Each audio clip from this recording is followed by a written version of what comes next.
she is. She's so beautiful, don't let her take care of home. You don't have to worry about your girl. Take care of home. Take care of home. Maybe if you keep her first, you don't have to worry about your girl. Take care of home. Take care of home. Yo, this is your boy Marquis, and welcome to the You Stuck With Me podcast. Wifey ain't with me on this episode, but I got one of my good guys here, Derrius Warren. Derrius, you want to give him an introduction, man? Hey, what's going on? I'm really enjoying it. Glad to be here. Thank God for this opportunity. Thank God for my bro inviting me. Get some man perspective on You Stuck With Me podcast. I really appreciate that. Newly married. Going on almost 2 years being married. Currently in the railroad field. No kids. Just enjoying my wife, traveling and getting things established. That's the main point we're focusing on right now. That's good. You know, I was at your wedding. First of all, y'all showed out. I'm not gonna even hold you. Y'all definitely showed out y'all wedding. That was a beautiful day, October 2nd. We got engaged in 2019. I took her to Santorini, Greece, and that's when we got engaged at.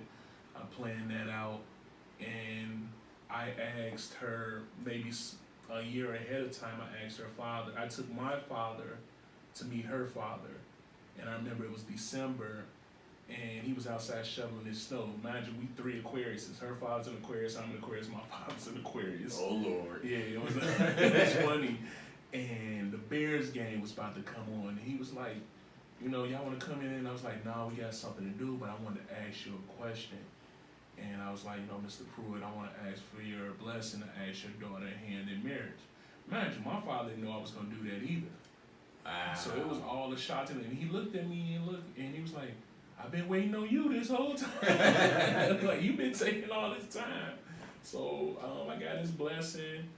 I knew we were going on a trip. I told him I was going to do it on the trip because that was my expectations of setting that all up. And it was a beautiful proposal, and she accepted. That's what made the most. So I got to ask you, because I've been through my own situation, with proposing to my wife. So when you were getting ready to propose, were you nervous? What were you thinking? Like, how did you really want to set up, and did it go the way you expected it to go? When me and my wife had talked about, before we married, my girlfriend, we talked about marriage, and she said it was 3 things she wanted done. She said, when you propose, make sure that my nails are done. Make sure that, it's something romantic, something that's, it can be quaint, just us or however I want to do it. And then make sure it's recorded. It was 3 things she had. Because she said, if my nails are not done and it's recording, I'm going to make you stop. And I'm going to be like, hold that thought, I'll be right back. And so I made sure that, because a lot of people thought I was going to propose when I took her to Dubai. Mm-hmm. And which I was going to propose in Dubai. I had that all set up in my head. I was going to take her to the Burj Khalifa. The Burj Khalifa is the world's tallest building. And we was going to go up there, and I had the speech already written out. I said, hey, I don't want to go this high up and not come down with you being my wife. And I was going to propose like that. I actually gave somebody that idea. Somebody's going to use that idea. So if you see somebody get proposed in Dubai and they at the Burj Khalifa, that was my idea. I gave them that idea. But so I set it up in Santorini because I only went to Santorini because I heard Rick Ross put it in the song. And then that sounds just like you. Yeah. And it was beautiful. That was one of the best trips I ever took in my life, and I've seen some things. This trip coming up is hopefully going to live up to that. And I set it up with her friends knew about it. My close friends knew about it. Her friends knew about it because her best friend helped her pick out the ring. Because I'm not good at that kind of stuff. I know a little bit about jewelry, a little bit more than a little bit. I ain't gonna lie. I like diamonds. I'm about to say, bro, because we didn't know each other since college. Don't even care like that. I know a little bit about a little bit. But so I did that. I sent a friend, got the ring, paid for the ring in advance, of course. And I told them I was going to do it when we go on vacation. Now everybody's waiting on me to do it. They think I'm going to do it the first night we get there. And I'm like, nah, I got the sunset cruise dinner that we're gonna do right before we leave. So when I get to the sunset cruise, I tell the captain and the guys, no, hey, I'm gonna propose to my wife. And the guys were like, oh, okay, well, we'll do it. We'll make sure it's right when the sun is setting. We'll have our phone, we'll record, give us your phone or whatever, and I'll pull you to the back so you get everything set up. But whatever you do, don't drop the damn ring. Oh, I don't know if I'm. Yeah, you can. All right, cool. All right, don't drop the damn ring unless you fucking Jacques Cousteau and you're gonna dive in the GNC and go get the ring. I said, no problem. It's right in here. I'm holding on for dear life. So they got us towards, we ate. We're sailing around. I got this all recorded too. And we get to a spot, and he settles the boat down. We've already talked, and he turns on some music. And I'm coming from the back, and then I'm walking with the ring, and the boat is not rocking. It's beautiful sunset, and then my wife looks up, and I'm getting down on one knee, and then everybody pulls their phone. Oh, you know, Caucasian people out. Oh, we don't black people, but and they record, and it was just beautiful. It all worked out the way it was supposed to. And that was a moment I'll never forget because I've never seen it done before.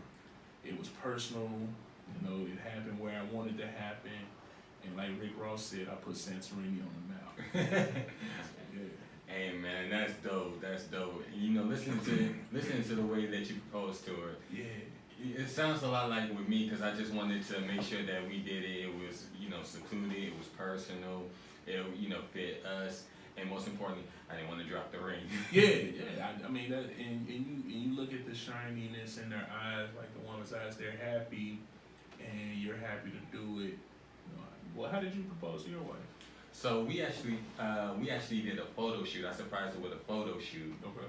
And shout out to our soror Shay because she was the photographer on it. Cool. So we were doing changeovers, and on the last changeover, I went to Shay and said, okay, how you want to do this? She's like, okay. So I'm gonna pull her forward. She's gonna take pictures by herself, and then you go behind her and you get in position.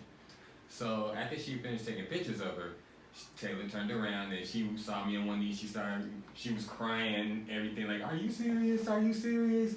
And this is, I gotta give you credit where credit's due because you actually helped me out with this. Not many people know that we had this conversation that. I told you that I was nervous. I didn't know what I was gonna say. When you were like, "Aren't you an athlete?" I'm like, "Yeah." He's like, "Have you practiced?" I'm like, "No." He's like, "Well, the reason why you don't know what you're gonna say is because you haven't practiced." Yeah, you gotta practice that because you don't want to blabble. You want to say something that's meaningful. Because my wife can recite everything I said to her in that proposal. She knows word, and I'm quite sure your wife can too. Yeah, because whenever we celebrate something, she gets the opportunity. She says it. I'm like, "I did good. I did good." And you feel good as a man that you did that. But my thing was I knew after the proposal, the work was gonna come with we gotta plan a wedding. And then fast forward, we didn't know COVID was coming. COVID pushed a lot of things back and it rearranged our lives. Yeah. That because we came back from vacation in August of 2019. COVID was brewing around October-ish. Mm-hmm. I remember a lot of people getting sick. I got sick around October, November-ish, and then we heard about COVID in December. I'm like, no, COVID was here in October, November. Everybody was getting sick. We just didn't know what it was. They kept saying respiratory infection, that's what it was. Yeah. And it was COVID then. And so when the world closed down, that pushed everything back.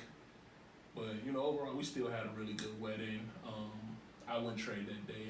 And anybody who's gonna get married soon, that day is a blur. It goes by so quick. You spend all that time planning, setting up, arguing with your wife. We don't need this, or we should do that, and you sitting there looking at the dollars like, nah, we don't need to do all that. But it's a blur, man, and it's a good party, hooray. But I was always thinking about the next day. My wife was always, live in the moment, our wedding. And I'm saying, yeah, this is great, but I'm always focused on tomorrow when it's just you and I. That was the key point for me. I said, after the pomp service, and all the music and all the cake and things that's happening, it's just you two. It's just us. And if you ever heard me talk about my wife on something I post on Facebook, I always use the hashtag "It's Just Us." Mm-hmm. I know That's one of the key things. That's our phrase. It's just us. So let me ask you this: since you've been married, the biggest lesson you learned is what?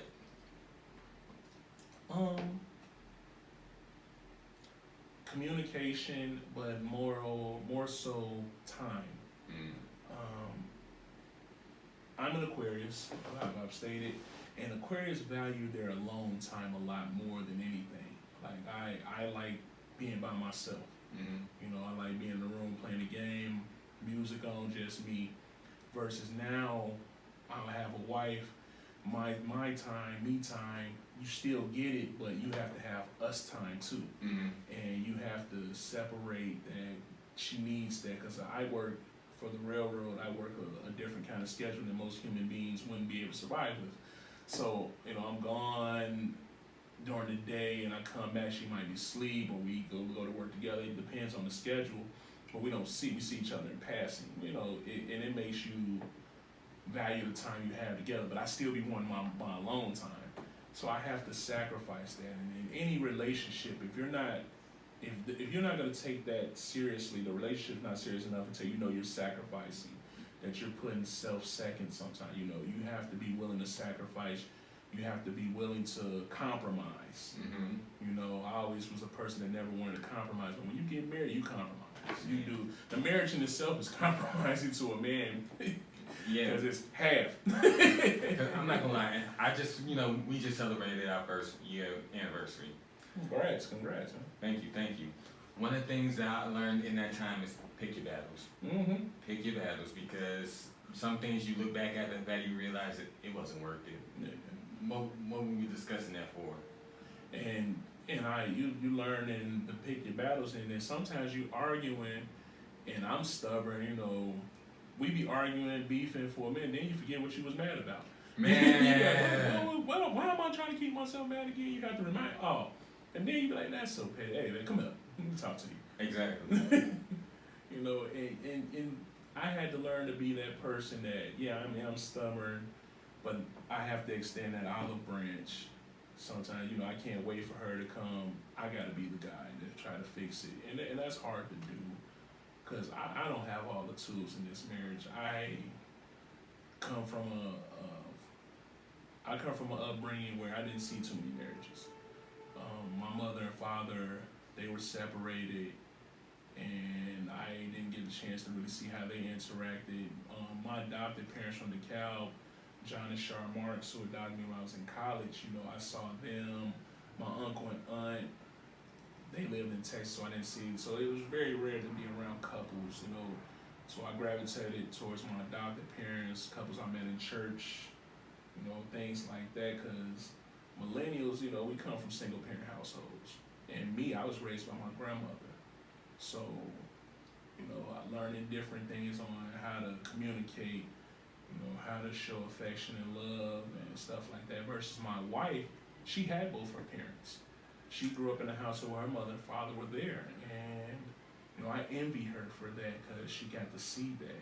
Versus I didn't. I had to learn a lot of things on my own and be exposed to more things. So, you know, that plays a part in our marriage too. And, you know, I can understand that, because for me, I grew up with my parents. My parents were married till I was about 20, 21. Man, that's nice. Yeah, so I did see some things I wish I hadn't seen, because it kind of gave me a skewed view of marriage. Mm-hmm. But you know, speaking for my wife's parents died. Her father died when she was a freshman, and we went to high school together. So she was a freshman, I was a senior. And then her mother died in 2017, shortly before I received the diagnosis. But I did get to meet my mother-in-law, so I'm thankful for the 2 or 3 interactions that we did have, because from what I gathered, she was a very intelligent, very beautiful, very fashionable woman. Well, I can see that in the pictures of your wife that I'm looking at right now, and then meeting your wife as she takes out her mother. Yeah, and it was also cool to find out that my mother-in-law went to NIU. She did? She went to NIU. She stayed in Stevenson. She stayed in Steve-O. It wasn't Steve-O probably then. It was still looking like Grant. You know, it was like renovation. Still looked like the projects. Yeah, she went to NIU. She stayed in Steve-O. Oh man, Husky forever. Husky life. Yeah, so, you know, with her, I learned to I learned to give her grace. I learned that she learned a lot from her mom. According to what she told me, her dad would have gave me a hard time, but we would have ended up being, good. So I'm. Fathers will give a hard time. Yeah, I'm cool. I'm cool with that because it's part of the course. So I'm just sad I never got to meet him. My wife's mother, who I love dearly, she loves me. But when I first met her, well, let me set the table. I can tell you the first interaction I had with my in-law, my wife had came over to the house. She came to come visit, hang out with me. But she told her mother. And I'm like, I'm not used to no woman telling their mom, because she was like, well, I didn't know you, you can be a creep or something like that, some weird stuff. Ain't that a sad thing to hear? I'm like, wait a minute, I go to NIU, you know where I work at, you know where we met, we've been talking all this time, but I still told my mom, so she want to talk to you. So she gets to my house, I'm talking to her mom, and she just going off on me like, I better not do this, or I better be respectful, and this. Talking to me, I'm 21 years old, I'm a grown man at the time, and she just talking to me like I was a child. And I never forget that, because when I got off the phone with her, I said, yeah, get your coat and your bag, I'm taking you back to your dorm room. Because my wife lived in the dorms, I lived off campus. So I was like, it was raining, it was kind of in the fall, it was like a light, cold rain, and I walked her all the way back to her dorm, and I went home. And she would have to tell you more of that story, but I wasn't going to deal with her anymore. I was done, because I was like, I'm not used to that. I'm not used to being talked to like that. And I'm kind of feeling like, you're a grown woman. What you telling your mom? You coming over here? I have no ill intentions of doing nothing to you or nothing like that. But I understand now. But yeah, we almost didn't happen because of that. I mean, hindsight's 20/20, and at least for me, I had to meet a lot of my wife's relatives. I'm talking about, father figures, uncles, cousins. They're protective of her. And the crazy thing about it is, even after a year marriage, I still ain't met everybody. Yeah, see, and I get that. And here, I get another part of that story. When I finally met her mom after we resolved and her mom came to pick her up from school, and I pulled up in my car, and her little brother was there. I get out the car, she's never seen me before. So I get out the car, and it's this big guy. I was a little heavier then, I'm not gonna lie. I lost weight, thank God, but I was a lot bigger then. And I get out the car, and she looks, and her son, Scott, had to be about 12, 13 at the time. He was a little guy. And he tapped Mom like, there he is. And he was like John Coffey walking up from the Green Mountain. And her mom looked like, whoa. And she popped the trunk and pulled out a baseball bat. In front of Grand North, swear to God, in front of Grand North. And he was like, that's not enough, you're back. This is hilarious. Yeah, it was all cool though, but it just, she pulled the bat out like, he too big. And my wife like, I told you. Talking tough to me over the phone, didn't know who I was. Oh, God. I gotta collect myself, because that's a funny story. Yeah, I never told nobody that story. Man, that's funny. Yeah, so let me ask you this. At what point do you think that you and your wife's mother have gained an understanding? Where she looked at you like, okay. It's about my actions. Like, I always had the best intentions for her daughter, because, Diamond is pure to me. She was pure. She was different than any other woman I've ever dated or talked to, and I've never had many relationships. I didn't date around and do stuff like that. So I can name that if I took you to meet my grandmother, you was somebody serious with me, because I don't take women to meet my grandmother. Mm-hmm. So to answer that question, her mom just saw the actions, like the things I did. We would go, like say for instance for tribute, I had to come I needed a suit, for tribute. And I remember driving, we were close to show, we was at Oak Brook looking. I said, hey man, we this close to Chicago, let's go home and surprise your mom. Now I left the cab, I'm in Oak Brook, I was supposed to turn back around and go back to school. I said, let's go to Chicago, then come back home. Mm-hmm. But you with me, let's go see your mom. Stuff like that. And her mom would light up, oh my God, my daughter's here, and this and that. And I brought her there because I wanted, You want to make a good impression. Make a good impression. Hey man, we this close, I'm going to come see you, and different than, we have a real good relationship. I love mom. I don't call her, but that's my mom. And I love her dearly, and she's looked out for me on numerous things, and I really appreciate her. I appreciate her spirit, trusting me with her daughter. She's opened doors for me. She looked out for me, and when I wasn't able to do things, she did things for me that I'll never forget. But she still gives me a hard time. Like, I always make the joke that she makes my ass wrinkle. You know, the ass is supposed to be smooth. When she comes around, my ass wrinkle. That's why I always make that joke with her. That's funny. So let me ask you this. As a husband, what are the ways that you feel like you take care of home the best? Well, as the husband, we own our own property, so the first thing is I gotta protect it. Mm-hmm. That's a man. First, I'm a man of God. Mm-hmm. I have to cover the home, because in the order it goes is God, me, wife, and when we have kids, it be children. Mm-hmm. So I have to stay in accordance with that, and you know, I make sure that things are running, things are going. Because let's just say, for instance, the water heater go out. My wife gotta take a cold shower. Guess what? She looking at you. Mm-hmm. You're the first line of defense for the home. I remember one time we own a 2-unit, and I came home, and it was the winter time, and I'm looking like, man, it's cold in here. The heat had went out. It's blowing cold air. Mm-hmm. I don't know, you know, whatever the part is. I have a cousin that does HVAC, so he comes and fix things for me. But I'm upstairs, and I'm like, it's cold in this apartment. You don't feel it? She's in the bed. You know, she was asleep. She's like, no, I feel great. It's warm. She's wrapped up, snug, and everything. I'm like, no, it's 50-something degrees in here. Outside is in the 20s. And she was like, well, what do you want to do? I said, we have another apartment. Let's go to the other apartment where the heat works. And we go down there until I get it fixed, you know. And then the next morning, I got it fixed. You know, I'm going to get things done, you know, and I try to get the most important things done. You have to know finances are very important. That's one of the first things you're going to talk about in marriage is finances, understanding who. And luckily, I'm blessed with both of us are good with money. Mm-hmm. But she's more good with my money because she knows how to spend mine. But don't always. Yeah, man, oh man, well, my wife know my debit card numbers, credit card numbers better than I do. I think she got pictures of them.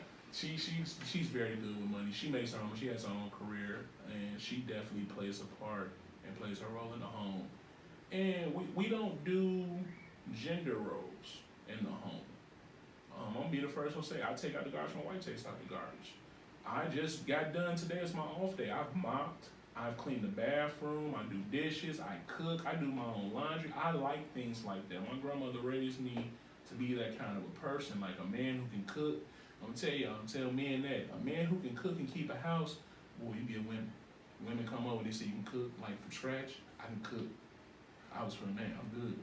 I mean, I can attest to that because we work together. Yeah. I've seen what you can do. I can cook, man. And I love cooking, and she likes to eat. And I tell you, women appreciate a man who can cook, a man who can clean. So when she comes home, like I'm here now, she walks in, first she's gonna smell pine salt, bleach. You know, the house is clean, swept. You know, I shovel snow. I don't cut grass anymore. This guy was on me so much about cutting our building. And he was like, man, you know, I'll give you a real cheap price. And I said, he wants to cut this whole building for $25. That saves 2 hours of my time. He cuts it, edges it, blows it off. Yeah, go ahead, bro. I'll sell you that. But I shoveled the snow. I finally bought a snow blower too. So think about it. I get off work. I come home. It's 2 feet of snow outside. That's me. Got to take care of the house. So I'm outside. It's 1 in the morning, whatever it is. I'm snow blowing or shoveling. And making sure she can get out in the morning, making sure that the car's brushed off in the morning. Every morning she gets up, I'm walking her to the car, making sure I'm checking all the cameras because we have cameras around the whole property. It's stuff like that, man. As a man, that's the sacrifice you have to make. I don't have to get up as early, but I'm making sure my wife is okay. You know, those are the things that I do naturally, and that comes with my protective instincts. Yeah, I definitely feel you on that. I'm gonna be honest with you. The only gender roles that we have in our marriage. She doesn't take out the garbage. Okay. She doesn't open the door. She doesn't pump her gas. Yeah. And well, that's obvious things. I don't allow my wife to do it. She ain't coming outside shoveling no snow either. But I will make her brush them stairs off with that broom. Hey, you can at least do the stairs, man. You ain't got to do all of us. Get them damn stairs when you get your ass in there. And I got a funny story to tell you. So Monday when we went to go work out, we were getting ready to walk to the door.